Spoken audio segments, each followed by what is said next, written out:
بسم اللہ الرحمن الرحیم۔ حضرت امام تقی الجواد الائمہ علیہ السلام سے نقل کرتے ہیں کہ آپ نے فرمایا، امیر المومنین علی علیہ السلام اپنے فرزند امام مجتبیٰ علیہ السلام اور جناب سلمان محمدی کے ساتھ مسجد میں داخل ہوئے اور بیٹھ گئے۔ لوگ آپ کے ارد گرد جمع ہو گئے۔ اچانک ایک شخص مسجد میں داخل ہوا جس کا چہرہ بہت خوبصورت تھا، اور وہ آپ کو سلام کرنے کے بعد بیٹھ گیا اور عرض کیا، اے امیر المومنین، میں آپ سے 3 سوال کرنا چاہتا ہوں، اور اگر آپ نے ان کے جواب دے دیے تو میں سمجھ جاؤں گا کہ لوگوں نے آپ کے علاوہ کسی دوسرے کا انتخاب کر کے ایسے گناہ کا ارتکاب کیا ہے جو قابل بخشش نہیں ہے، اور وہ دنیا و آخرت میں ہلاک ہو جائیں گے۔ اور اگر آپ مناسب جواب نہ دے سکے تو میں سمجھ جاؤں گا کہ آپ ان کے ساتھ یکساں ہیں۔ امیر المومنین علی علیہ السلام نے فرمایا، تمہارا جو دل چاہے پوچھو۔ اس نے عرض کیا، مجھے بتائیں کہ نیند کے وقت آدمی کی روح کہاں جاتی ہے؟ کس طرح آدمی ایک مطلب کو یاد رکھتا ہے، کسی اور مطلب کو بھول جاتا ہے، اور کس طرح بچہ کبھی اپنے چاچا اور کبھی ماموں کے ساتھ مشابہت رکھتا ہے۔ جب اس شخص کے سوالات مکمل ہو گئے تو امیر المومنین علی علیہ السلام نے اپنے بیٹے امام حسن علیہ السلام کی طرف رخ کیا اور فرمایا، اے ابو محمد، تم اس شخص کے سوالوں کے جواب دو۔ امام حسن علیہ السلام نے فرمایا، تمہارا پہلا سوال یہ تھا کہ جب کوئی شخص سو جاتا ہے تو اس کی روح کہاں چلی جاتی ہے؟ تو اس کا جواب یہ ہے کہ اس کی روح ہوا اور فضا میں معلق ہو جاتی ہے اس وقت تک کہ یہ شخص خود کو بیدار کرنے کے لیے حرکت دے۔ پس اگر خداوند اس روح کو صاحب روح کی طرف لوٹنے کی اجازت دے تو روح ہوا کو اور ہوا فضا کو اپنی طرف کھینچتی ہے، اور آخر کا روح واپس لوٹ آتی ہے اور صاحب روح کے بدن میں داخل ہو جاتی ہے۔ اور اگر خداوند روح کو لوٹنے کی اجازت نہ دے تو معاملہ برعکس ہو جاتا ہے، یعنی فضا ہوا کو اور ہوا روح کو اپنی طرف کھینچتی ہے، اور قبر سے نکلنے کے وقت تک روح صاحب روح کے بدن کی طرف واپس نہیں آتی۔ اور تمہارا دوسرا سوال یہ تھا کہ انسان کس طرح کسی چیز کو یاد رکھتا ہے اور کسی چیز کو بھول جاتا ہے۔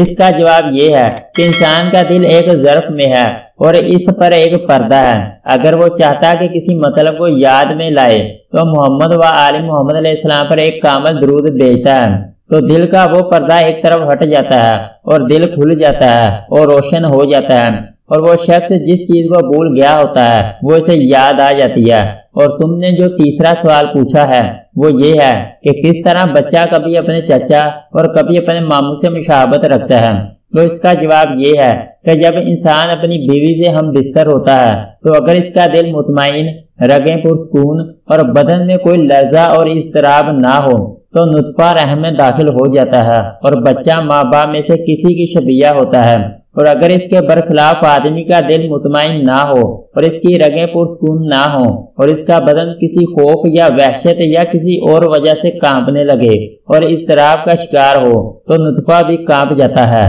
اور کسی نہ کسی رگ پر جا کر گر جاتا ہے۔ اور اگر نطفہ دودیال والی رگوں پر جا کر گرے تو بچے کی شکل اس کے چچاؤں کی طرح ہوتی ہے، اور اگر نطفہ ننیال والی رگوں پر جا کر گرے تو بچہ اپنے ماموں کی طرح ہوتا ہے۔ سوال کرنے والے شخص نے اپنے سوالوں کے جواب سننے کے بعد عرض کیا، میں گواہی دیتا ہوں کہ خدا کے سوا کوئی معبود نہیں ہے، اور میں ہمیشہ اس کی گواہی دیتا ہوں، اور میں یہ بھی گواہی دیتا ہوں کہ محمد صلی اللہ علیہ وسلم خدا کے رسول ہیں، اور میں ہمیشہ اس کی گواہی دیتا ہوں۔ پھر اس نے امیر المومنین علی علیہ السلام کی طرف اشارہ کیا اور عرض کیا، میں گواہی دیتا ہوں کہ رسول خدا صلی اللہ علیہ وسلم نے اپنے بعد آپ کو وصیت کی، اور آپ ان کے جانشین اور وصی ہیں اور ان کی روشن دلیلوں کو اظہر کرتے ہیں۔ اور پھر اس نے امام حسن علیہ السلام کی طرف اشارہ کیا اور عرض کیا، میں گواہی دیتا ہوں کہ آپ اپنے بابا کے بعد ان کے وصی و جانشین ہیں اور ان کی حجتوں اور دلائل کو برپا کریں گے۔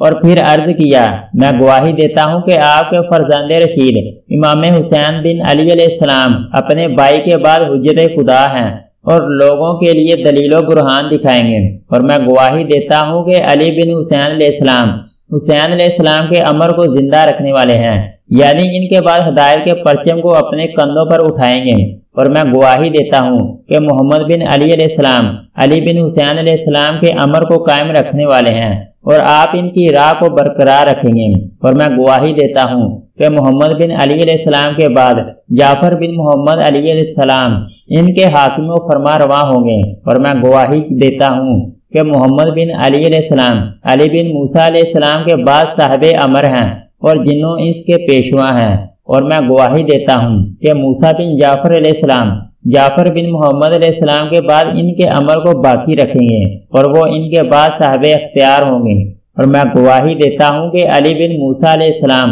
موسیٰ بن جعفر علیہ السلام کے امر کو قائم رکھنے والے ہیں اور ان کے بعد لوگوں کے پیشوا ہیں، اور میں گواہی دیتا ہوں کہ علی بن محمد علیہ السلام محمد بن علیہ السلام کے امر کو قائم کریں گے اور ان کے بعد امور کی امام سنبھالیں گے، اور میں گواہی دیتا ہوں کہ حسن بن علی علیہ السلام علی بن محمد علیہ السلام کے امر کو برپا کریں گے اور ان کے بعد شیعوں کے لیے ہدایت کرنے والے ہوں گے، اور میں گواہی دیتا ہوں کہ آخری امام حسن بن علی علیہ السلام کی اولاد میں سے ایک مرد ہے جن کا اصلی نام اور کنیت ان کے ظہور تک نہیں کہنی چاہیے، پس وہ دنیا کو اسی طرح عدل و انصاف سے بھر دیں گے کہ جس طرح وہ ظلم و ستم سے بھر چکی ہوگی۔ اور اس کے بعد عرض کیا، اے امیر المومنین، آپ پر خدا کا درود اور رحمت ہو، اور پھر وہ شخص اٹھا اور وہاں سے چلا گیا۔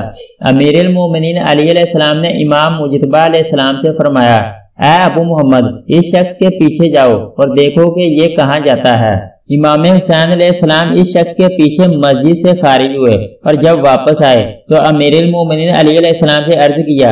جیسے اس شخص نے اپنے پاؤں مسجد سے باہر رکھے تو پتہ نہیں چلا کہ کیا ہوا اور وہ کہاں گیا۔